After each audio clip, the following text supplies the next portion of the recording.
तो hello guys, मेरे channel में आपका स्वागत है। आज हम बात करने वाले हैं तारक मेहता का उल्टा चश्मा का न्यू प्रोमो, जिसमें सभी सोसाइटी वासी अलग अलग धर्मेंद्र जी की मूवी का डांस करते हैं। फिर धर्मेंद्र जी की मूवी के बारे में सब क्वेश्चन पूछते हैं और आंसर भी करते हैं और सभी का आंसर एकदम सही होता है। धर्मेंद्र जी के मूवी के बारे में अलग अलग क्वेश्चन करते हैं तो सभी सोसाइटी वासी अलग अलग आंसर देते हैं और वो आंसर बिल्कुल सही होता है। ऐसा लगता है इस कहानी को बहुत ही ज़्यादा खींचा है। और आपको क्या लगता है अगली कहानी क्या होगी तारक मेहता का उल्टा चश्मा में? कमेंट में ज़रूर बताएं।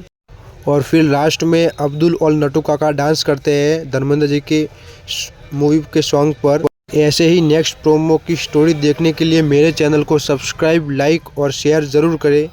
तब तक के लिए देखते रहे तारक मेहता का उल्टा चश्मा।